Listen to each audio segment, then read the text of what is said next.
Hey guys, it's Raphael here from XX Raphael Productions. I'm gonna be talking about the Crisis on Infinite Earths crossover and the Arrowverse. So, I didn't really have high hopes for this crossover in the first place because the writers have changed and so was the showrunner. So, I was uh I was very intrigued at first when they first got the newspaper that showed Flash missing in Crisis. In fact, let me go ahead and bring that up if I can go. Yeah, so let me bring up the newspaper that I was referring to, and this is what I'm referring to here, right here. So we were teased with this newspaper. We can zoom in for that. Since the beginning of season one, when Reverse Flash, well, at the time it was Dr. Wells, we didn't know it was Reverse Flash, but we were teased that this event would eventually come into play, and we were anticipating how exactly this would go down, and I will be mostly talking about the Flash because this is where most of my disappointment lies in with this because this is something that they have teased since for 6 seasons now. So I remember when I first watched this show back in 2014 when it first came out, I was immediately hooked and I became a big fan of it. The writing was great. The Reverse Flash storyline was good. Then they followed that up with a pretty good season two. Zoom, my favorite villain actually. So that's why I think that although season one had better writing, season two was more rewatchable. So I would say that the cracks really started to show during season three, during the Savitar arc. If I can bring him up, which of course you already know who he is if you watch this show, Future Barry. So although season three had huge potential, the overall execution could have been better. But yeah, let's enough about this season. Let's talk about the actual crisis. So there was surely a lot that had happened during this crisis. We had crossover from Lucifer, had Ezra Miller's cameo in the latest episode, and then we even had some cool moments in Legends of Tomorrow. But overall, where my disappointment lies is that I think that the plot was kind of a mess because we are referring to this crisis and how stuff played out, and a bunch of cameos and fan service does not really make up for the way they executed the actual crisis. And although I didn't really have too much high hopes because the writing was has been less than satisfactory ever since season 4, and even to an extent season 3 when they started messing around with the Savitar Future Flash storyline.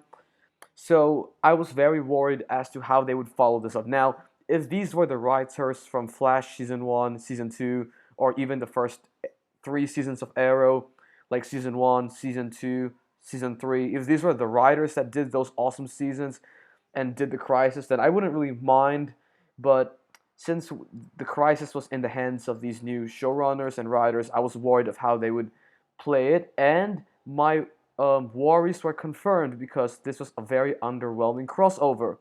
To start off, I made this post a few hours ago, so this is me right here. This is because one of the biggest disappointments was there was no Reverse Flash. I will get into Psycho Pirate later. In fact, let me bring him up because I don't want to forget about this later in the video. Psycho Pirate, let me go Arrowverse. So this is another character who also did not show up in the actual Crisis, which was quite a surprise because they teased him in the last crossover, Elseworlds. I'll link that in the description below as well if you wanna see. Yeah. Anyway, so I can't like I know it's been a while now since the Crisis passed, but I can't get over how bad it was because of I mean action was simple, but yeah I honestly preferred the Crisis on Earth X crossover because they didn't really do too much fan service, but they gave us a solid plot. This one was just a mess. Period. Anyway, so this is the excuse they actually gave. So let me search up Reverse Flash Mark. The writers gave an excuse for why they did not show up in Crisis, and let me read it to you because, oh my god, the reasoning was just terrible. Like, yeah. This is the source. I will link this in the description below. It's all, every source you need will be in the description, but let's go ahead and read this bullshit right here. So, I guess what it really comes down to is not being beholden to a headline from 6 years. Okay, right off the bat, we have him saying, I guess what it really comes down to is not being beholden. I mean, like, they're literally admitting that they didn't give a crap what the past writers put. So that, okay, if you want to see just how awful that reasoning truly is, that is like saying, in let's take Marvel as an example. Okay, so we have Thanos teased in Avengers 1. That is like the Russo brothers, or let's see, who are the writers of Infinity War? It was Christopher McFeely and Christopher Marcus and Stephen McFeely. I think they were the writers. Let me go ahead and search them up.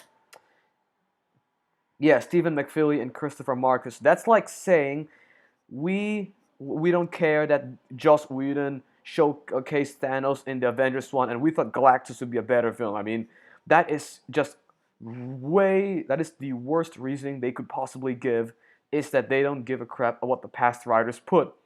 And that makes the season 5 finale even more underwhelming because if I remember, there was the scene right when Reverse Flash says, "See you in our next crisis." Now, that line could have been taken in many other ways, like he says our next crisis, but that's clearly just a justification because they literally show the newspaper changing. So there's no way Reverse Flash is referring to a different crisis. And he even states that to Nora West Allen, who is the speedster in season 5, he states to her that no matter what she does, the Flash will always vanish, and that is his legacy. So because of that, we know he's referring to Earth 1 Barry Allen, and what happened was Earth 90 Flash is the one who dies instead of Barry. So I remember people complaining that it was a disappointment, but we could forgive this because it was in the 3rd episode and we had 5 episodes of Crisis. So although it left us on that disappointing cliffhanger, we were expecting something more in the next few episodes, and that unfortunately did not happen. I mean, look at this. Like, this guy, Earth 90 Flash, took Barry's place. So this newspaper was pretty much resolved. That's like a slap to the face. And then, aside from this being resolved in a very anticlimactic way, they didn't show Reverse Flash fighting at all. So we don't even know. Okay, they could put Reverse Flash in the next, maybe like the series finale or something, but I'm not holding out any high hopes because they clearly admitted right here, like right in this line, they admitted that they are not beholden, so they don't have to follow up on what the writers laid down for them, the previous writers laid down. And yeah, so I do agree with this comment they made. That was a stupid choice. Absolutely. I mean, I actually remember like my reaction when it finished. Okay, you won't believe me when I say this, but they actually made this guy show up in the Crisis. So they prioritized fan service over the actual good plot. I mean, wow.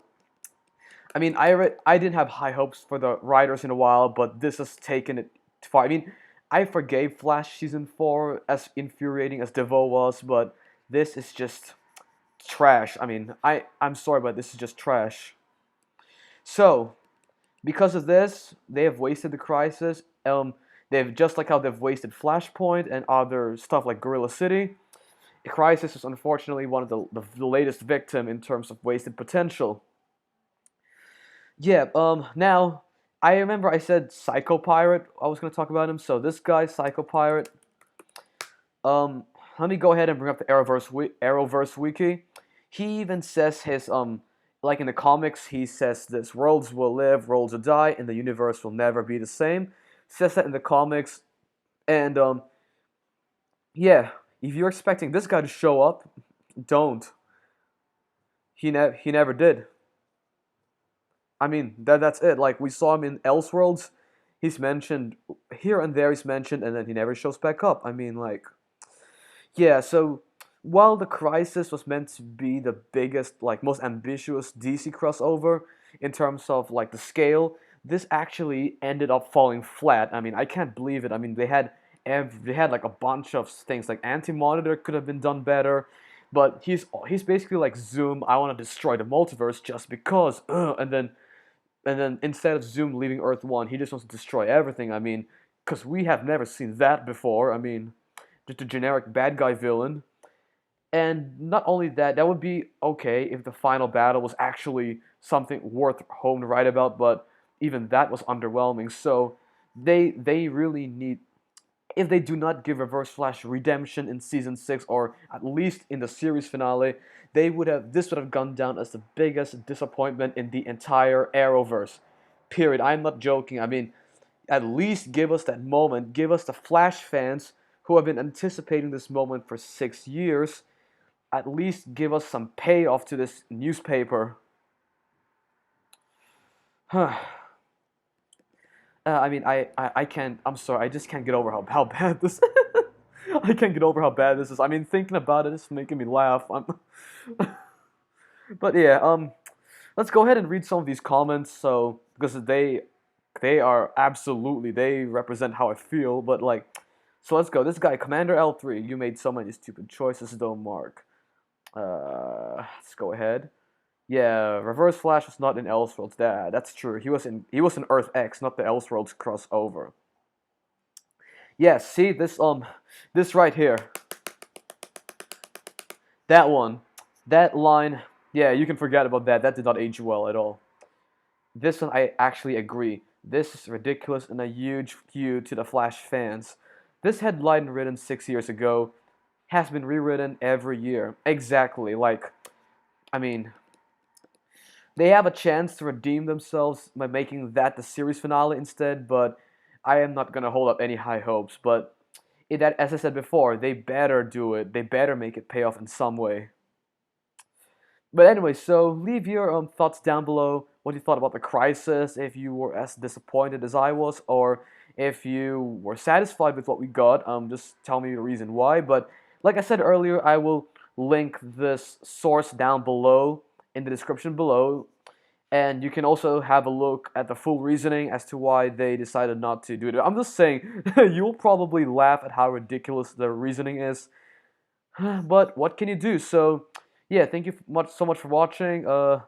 As I said before, I am a big fan of the Arrowverse, so this is why. It's not like I enjoy dogging on the writing. It's just that they are continuously letting us down, despite promising an epic event. Like Flashpoint was one of them. That season 2's finale is now less impactful because Flashpoint was resolved in one episode. Barry being stuck in the Speed Force in season 4 was also resolved in one episode. So yeah, the stakes are, although they are supposed to have high stakes, it does not feel that way at all. But anyway, so I'm gonna end this video now because I've said what I have to say. But this crossover was garbage.